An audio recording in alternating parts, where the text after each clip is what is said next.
January 2nd, 1971, was marred by the tragic death of 66 fans on the infamous Stairway 13. 145 were injured as fans poured back onto the terracing after Collinstein's late equaliser for Rangers. Many of the fans left the ground unaware of the horror they'd left behind. That horror has stayed with everyone who was there that foggy January evening. It was like a picture from the last war. The bodies were just all over the place. And was there anything you could do? Nothing. Anyone who really needed treatment could have done this themselves. But the rest were just dead. There was nothing you could have done for them at all. Those tragic events, though, did lead to the construction of this new Ibrox Stadium. And Rangers chairman David Murray will unveil a plaque before today's match to commemorate those events of 20 years ago. Good afternoon to you. A happy new year from all of us on Sports Scene as we look forward to bringing you the first big football occasion of 1991, the Old Firm match between Rangers and Celtic. Let's join our match commentator, Jock Brown. So the two teams arriving on the playing field together and taking the salute of the supporters. Two mascots for Rangers.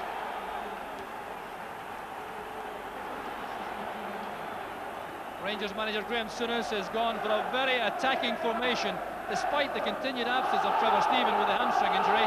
Mark Walters and Peter Houstra provide the attacking width to supply Mark Haitley and Mo Johnston, with McCoist remaining on the bench.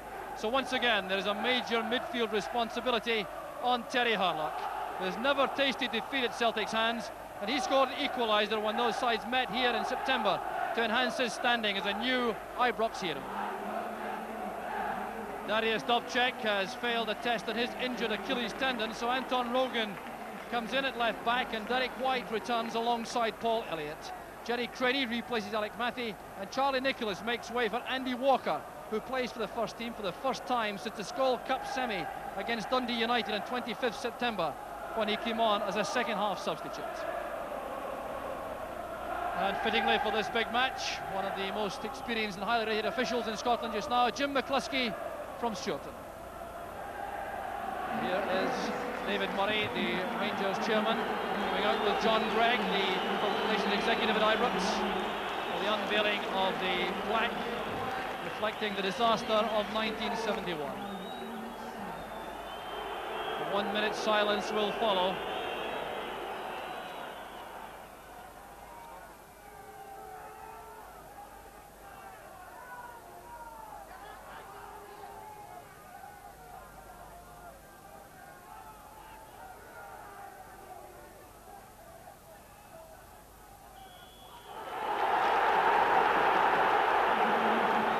Very tense moment there as the Rangers supporters in particular reflect the disaster 20 years ago today.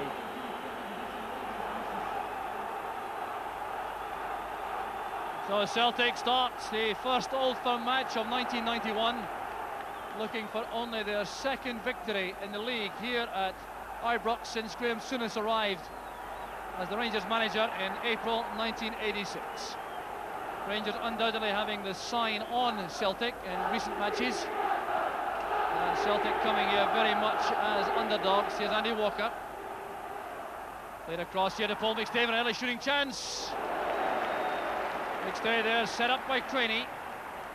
Couldn't steady himself on the soft surface for that shot. So very interesting tactical ploys being adopted by both sides. Here comes Rogan. Down he goes. He was caught there by Richard Gough, the Rangers captain. So free kick to Celtic. John Collins and Paul McStay over this free kick. Paul Elliott, the major threat at the corner of the box for Celtic, being closely marked by John Brown. Going to be left to Collins. Played back in by Craney and beaten away by Chris Woods. Well, Celtic catching Rangers by surprise with that free kick. Here's McStay, hustled there by Harlock. And Johnston kept the ball in play, but he didn't have support. Well, that was a tense moment for Chris Woods in goal. He'll be very relieved to come to no harm in that move. Now Elliott sucked in the Rangers defence towards the near post, allowed Craney to come in at the far post, play that back across goal, and Woods appeared to be in trouble for a moment. Stevens wins it. There's Hurlock, challenged well by Collins. Now McStay. Good play from Celtic. Morris to Rogan.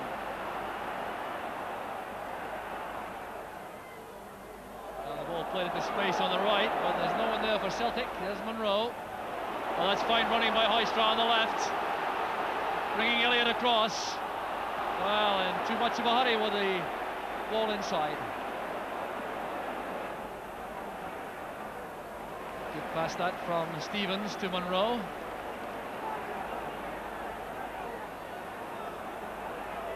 Well, Celtic really are getting to the Rangers players very quickly indeed in the middle of the field, allowing them no time at all to settle on the ball and pick out passes. And I imagine the Celtic management team of Billy McNeill and Tommy Craig will not be at all displeased by this opening spell from Celtic, coming into this match very much the underdogs, trailing Rangers by 12 points at this stage in the league.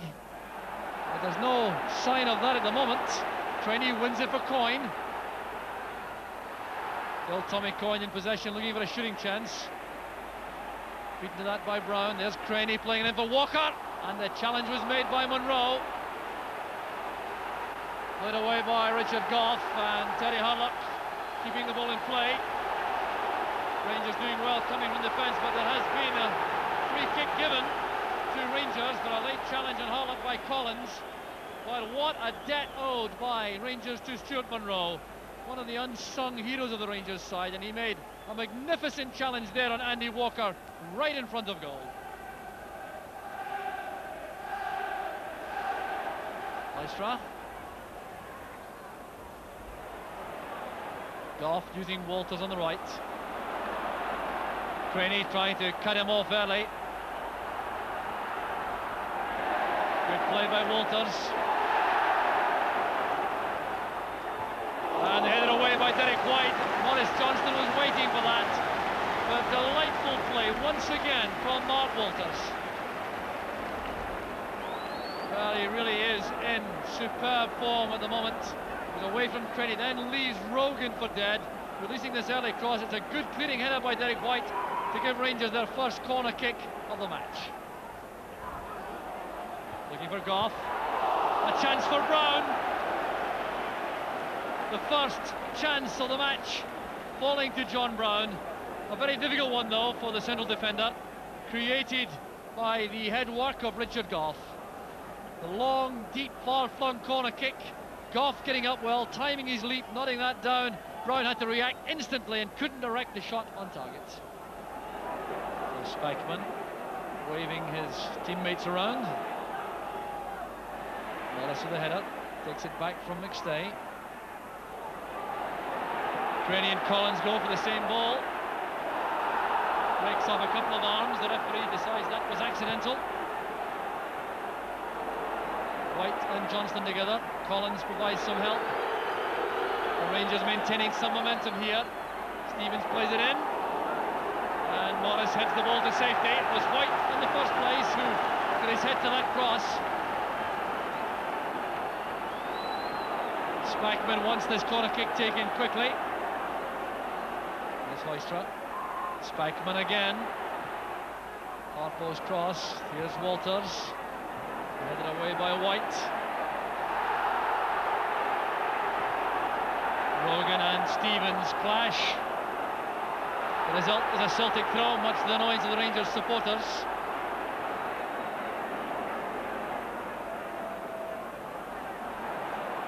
Once again, it's Celtic's ball.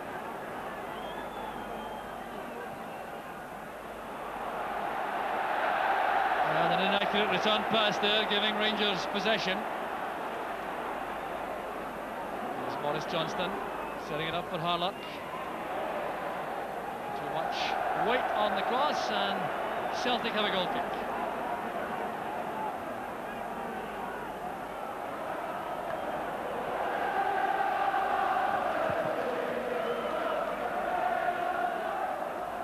So John Brown goes to tidy up at the back. A little bit short with that pass back. Nothing wrong with the challenge from Andy Walker. Well, he was John Brown on his right foot. That's his weaker one. Not firm enough with the pass back. In came Walker. The ball was certainly free, but Woods recovered quickly. There's Gary Stevens. Off goes Haitley on the run, followed by Derek White. Good tackle that by White. Well, he clearly thought the last touch was by Haitley. The linesman disagreed.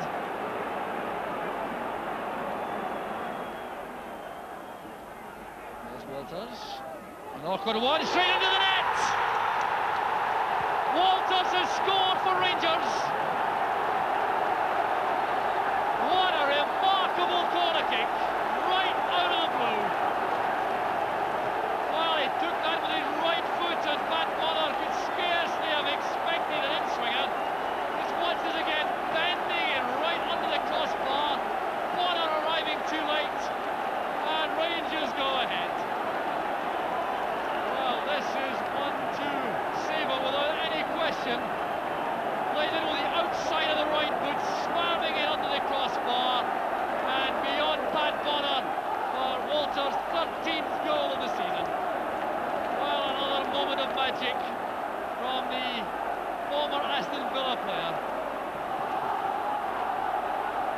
And Pat Bonner must be wondering what hit him there, because he hasn't had to make a save in the match so far, the Celtic goalkeeper. And that little moment of magic from Walters sees him pick the ball out of the net again. Two players colliding there accidentally, Walker and Spackman. There's Goff, Stevens. Good play by Goff, going forward again, trying to pick out Johnston in the box. And Rangers have taken great heart from that opening goal.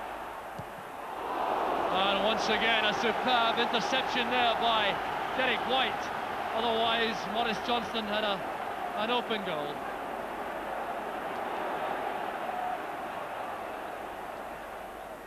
Walters with a corner kick, left-footed this time. Up goes Goff, the header down by Brown.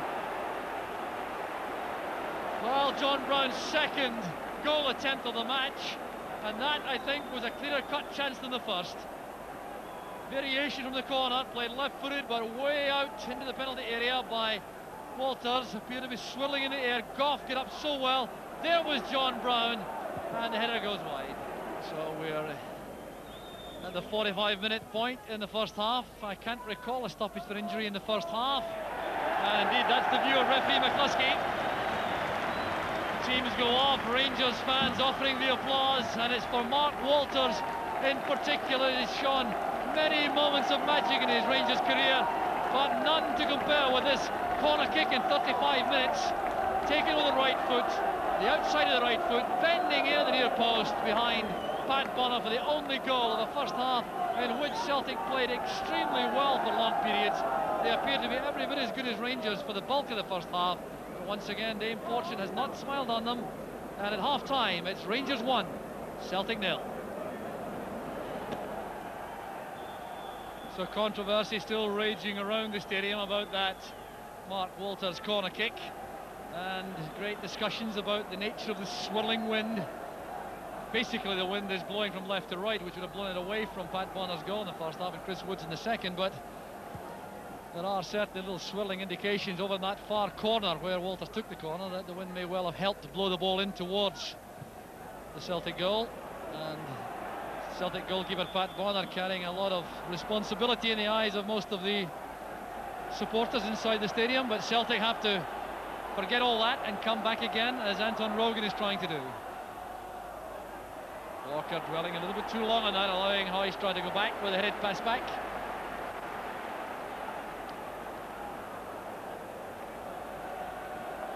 So Hoystra now back on the left flank. He had switched with Walters for periods in the first half, but now back where he's more comfortable on the left. Gately did well against Elliott. Here's Johnston. Back it goes to Hurlock, playing it in early. Elliott was in the way. Here's Paul McStay, who did some sterling work in the first half for Celtic. Couldn't get that pass beyond Spackman though. Here's Walker, and now Collins.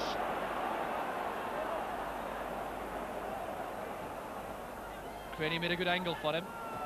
Coyne was caught on his heels though. That's a foul, all right.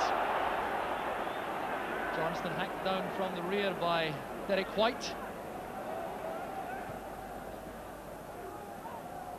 Johnston back to Hurlock. That's aimed towards Haitley. Hoystra coming in from the left. The tackle made by Morris. Here's Paul McStay. Tremendous ability to look all around them as the ball arrives, to control the ball and still know exactly what's happening in every direction, Paul McStay. Here's Brown now. Well, John Brown perhaps had the best two chances of the first half for Rangers, going up for corner kicks. One he shot past the post, one he headed wide.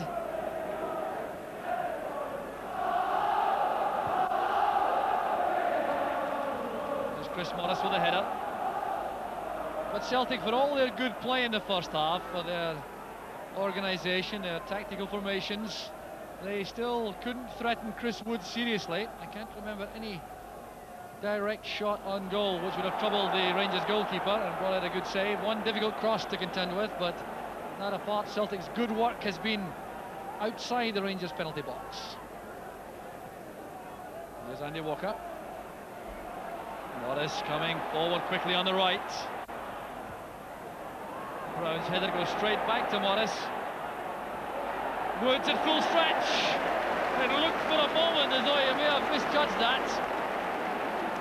Well, the elastic arms appeared and Rangers were taken out of trouble. But this ball headed back by Brown straight to Chris Morris. Now just watch the way Chris Woods has to stretch himself when this ball comes in. Difficult swirling wind. There he is at full stretch. Coyne waiting for the error behind him.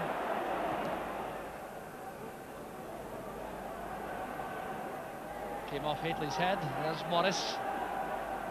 Well, the high ball's really not going to cause much trouble, I think, for the Rangers defence with Goff and Brown there.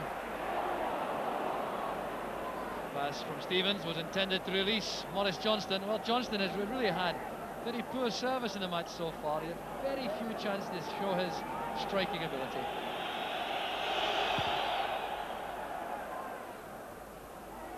Craney to Collins. Forcing it forward for Coyne, but Goff was very quick with the tackle. Collins eased out of that by Hurlock. That's for Haitley. And a fine tackle made by Paul Elliott. An inspirational challenge once again by the Celtic centre-half. Well, it was great play this from Hurlock. Look at the way he used his physique there to win that ball from Collins. The quality of the pass was outstanding there for Haitley to go through. But look at the tackle there from Paul Elliott. Corner kick taken short and back it goes to Stevens. Johnston's layoff. This is Collins. Giving that straight to Haitley. Great chance for Rangers. And it was missed in the middle by Hoystra. Wow, what a relief there. Felt, I've no doubt, by John Collins in particular for Celtic. It was his error. And Haitley showed a lot of composure there to set up the chance of Peter Hoystra. And what a miss it was in the end. Round forward, there's Haitley, back it goes to Johnston. Here's Stevens. Well taken by Bonnet, his positioning was excellent. 7 yards off his line. Rangers suddenly stepping up the pace, going for the goal, which may well clinch a victory. So Celtic will be the first to make a change. They're going to bring off Jerry Craney, who hasn't had much success this afternoon, and the replacement is Joe Miller. So a change is also going to be made by Rangers, and this is a very interesting one because young Sandy Robertson is going to come on to replace Peter Hoystra. And that does suggest the possibility of some alteration in the Rangers' tactics, and it looks as though maybe something of a shoring up job in midfield. And it looks as though Robertson is going to play wide on the right side of midfield with Walters on the left. See how this settles down.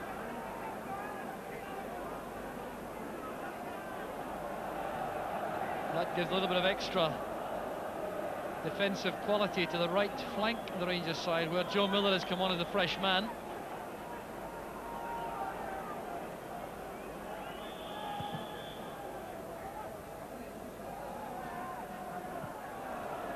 Tangle there between Brown and Walker. Monroe has to recover quickly. Coyne will retrieve this for Celtic. Celtic players racing into the box now as Coyne felt that challenge from Monroe, who recovered very well indeed for Rangers.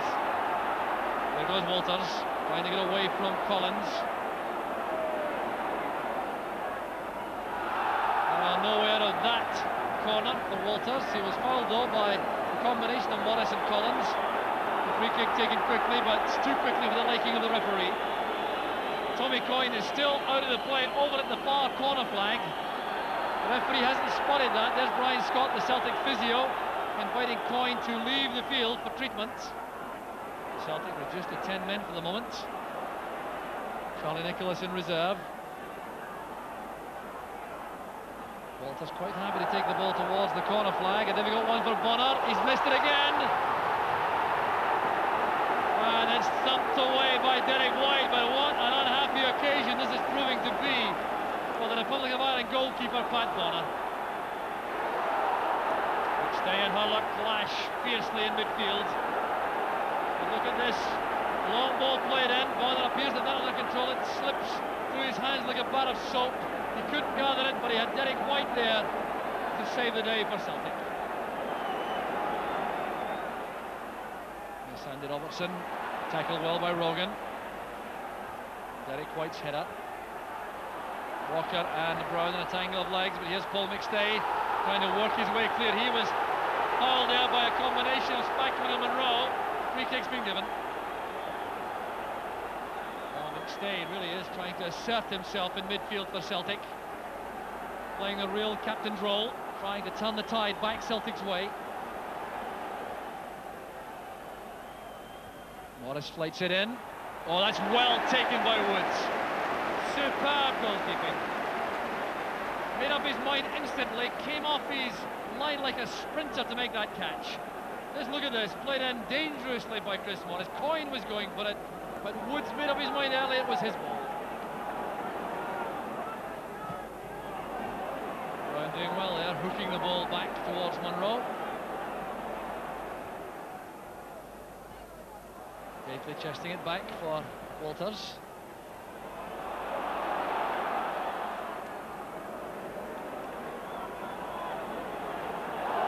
Breaks off Peter Grant, a chance now for Johnston. Kind of opportunity he normally snaps up, and he'll be very disappointed with that. Peter Grant relieved about this. The throw out here from Pat Bonner. Grant in lots of space, looking up to see where he'd play a pass, breaks off his heel, and here's the chance now for Johnston. He tried to control the ball, I think he tried to chip the goalkeeper and kicked the turf.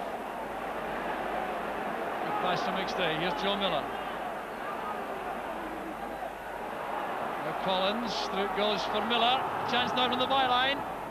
Good ball in, and Elliott couldn't get off his feet there, nor could Tommy Coyne. Celtic players protesting there. There was some pushing going on. Referee not interested in appeals for a penalty though, as Walters breaks for Rangers. Walters again. There's Sandy Robertson. Beaten to that by Grant, but here's Robertson now with a great chance for Rangers. Taking on Bonner. Pulling it back for Haitley.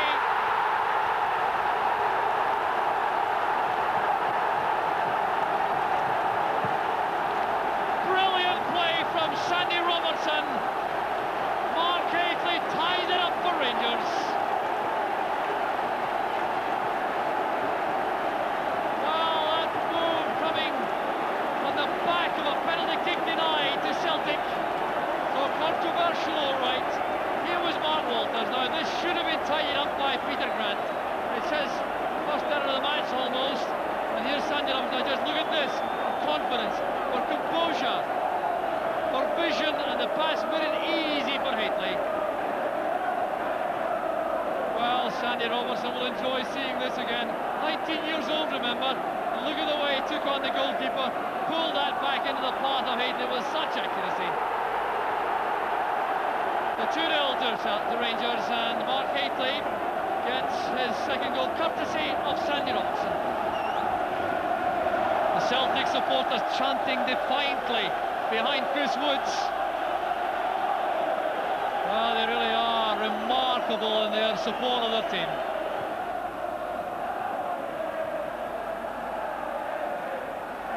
There's Chris Morris, halted in his tracks by Spackman. Spackman too has been all over the place in the middle of the field for Rangers, especially in the second half.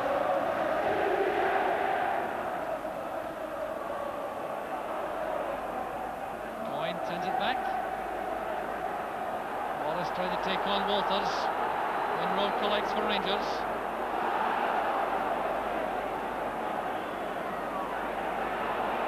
Peter Grant. Good running by Grant.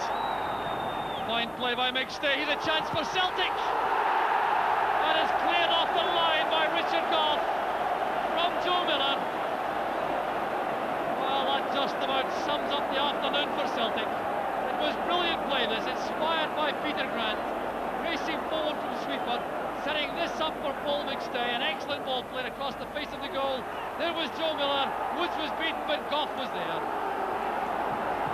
So another corner kick for Celtic. It's only their second of the match now coming up. Well, a goal now for Celtic would certainly give us a grandstand finish. Hateley back, helping in defence, nudging that away from Paul Elliott.